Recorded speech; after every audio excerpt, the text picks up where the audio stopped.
What is going on, everyone? Welcome back to another video on the channel, and in today's one I'm going to be going over the fixtures, my little bit of opinion and thoughts about that, and then our current defensive situation.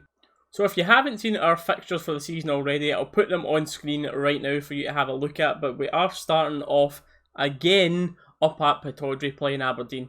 So you would say on paper that's our hardest game outside of an Oldfirm, and of course yet again we're starting on that from that random computer generator. And as usual, all be aware by now, like the Celtic cheerleaders, Neil Lennon, etc., everyone from the Celtic media, all were going on about wanting the game to be postponed as long as possible to allow fans in, and surprise, surprise, at the latest possible date, that's when the first Old Firm is, to allow a chance for the Celtic fans to be back in for the game. Because from previous seasons, you'll see that random computer generator always has us either late August or early September for that first Old Firm, and of course just this time it puts that first game as far away as possible, but the computer generator still manages to get the New Year's game right and the March game right. Of course, there is the off chance that the computer actually did do that, but there's a bit too many coincidences for that to be true, so I think me and you know the real answer to that. But it is what it is, and now we need to look at August, where we start off with and who we're playing. Of course, we're starting off with Pittodrie, and Gerard has only won one out of his 4 appearances up at Pittodrie, so we'll certainly need to improve that, because you know we need it off to a winning start, especially this season. The rest of the games after that in August are actually pretty favourable, because we've got St Mirren at home, St Johnstone at home, Livingston away, maybe a bit dodgy, Kilmarnock at home, and Hamilton away. So out of them 6 games, I think you're going to be talking we need at least 16 points, if not 18 coming out of them, and that's what we should be getting. Another interesting thing to point out about the fixture list is when you look at the December to January, it goes straight through, and you know what that means. No Dubai. It means, fingers crossed, we're not going to fall apart, and we can't all blame it in Dubai this time. There is one little break. There's only 2 games in November, with a bit of a 2-week break between November and December, so maybe that's a break. I'm not quite sure yet if anything's going to get moved, if that's going to be cup games and what they have planned for that, but as it stands, we shouldn't be going to Dubai for a winter break. Another thing to touch on is after such a long period off for all the players, injuries can happen, and you're going into such an intense game as up at Aberdeen right away, and we're playing 3 games within the space of a week. We've got the Aberdeen game, and then in the middle of that is Leverkusen away, where you know we're going to have to play our all if we want anything out of that game, literally empty the tanks completely, and then St Mirren at home, all within the space of a week. So hopefully, fingers crossed, touch wood, we can come through that without getting any injuries which can impact our season, which we all know, getting on to the next topic of the video, we've already got someone that's out for at least half the season, which is the best case scenario, if not the full season, with what he's done tearing his ACL and now going for his surgery on it. And if you haven't seen that news already, I am of course talking about Niko Katic, and it is horrible to see for him, of course, but a huge impact for the team. It's an ACL tear. It's one of the worst things you can do as a footballer because of the length of the recovery, so hopefully the big man gets better as soon as he can, because you've seen the work on social media that he's put in that summer. He's literally doubled in size for his strength, trying to get more physical for the league, and it's heartbreaking for him.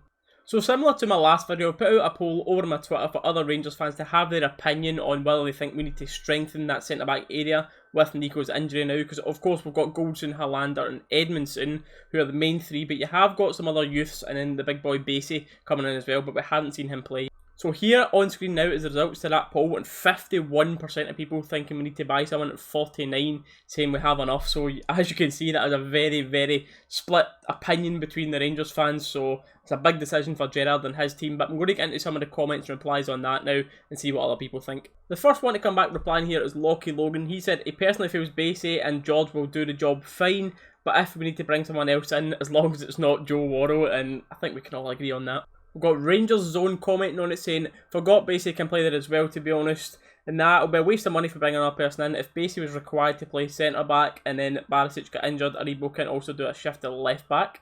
We've got J_1872 here saying Daniel Ayala is free. He's 6'3" and he was good for Middlesbrough, and that's someone that I've not heard of personally. Let me know if you've heard of him down in the comments below. And then the last one we'll read out for now is from Pena Cartel here saying, with the budget we currently have, I'd prefer that we could find a decent loan. We do need a centre-back cover, but right wing and centre mid are still more pressing needs at the moment. And as you can see on screen as well, there was a lot of people saying they would rather we go for that loan option. The one thing that Nico now being unavailable does do is stop the debate amongst the fans if he should be started or if he shouldn't.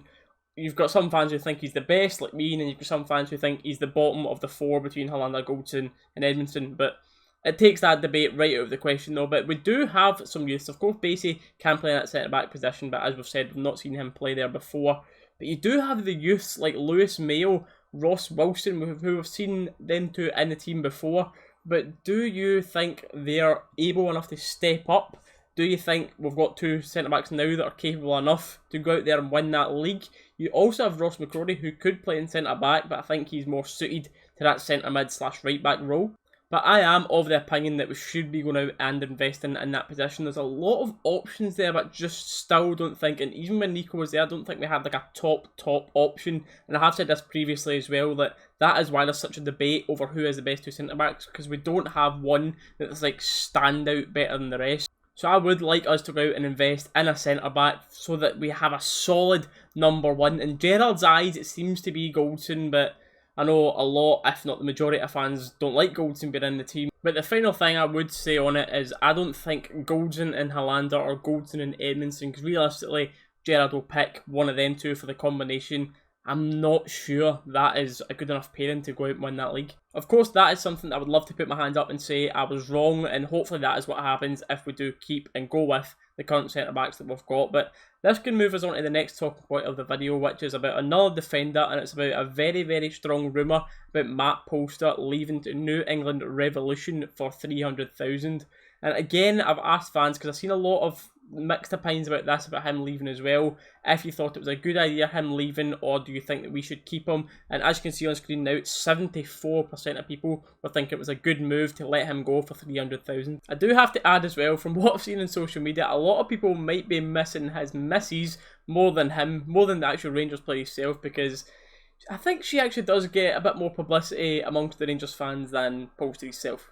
Now, I'm personally of the opinion that I would love to see Matt Polster stay and actually push for a first team start in our team, because I'm not the biggest fan of Tav, right? Like, I'll openly said that on this channel, and again, it's one of those situations where I hope he comes out and proves me wrong next year by playing an absolute blinder of a season, but I just don't see it happening. I would like to see us go for a new right back, and to be honest, I just feel that Polster's been unfairly judged on one game. Like, a lot of people just shut him down because of the one performance against Leverkusen they came on, and he's got beaten. What do you remember? That's like a £50 million winger that's like cut inside and beat him and put in a good finish, you have to say. And a lot of people just refer to that right away when anyone mentions Polster, just to shut him down and reject his chances for coming into the team. But what else has he done wrong apart from that? When he's been on, I thought he's been solid. Like, how many mistakes have you seen the likes of Tav and Goldson make?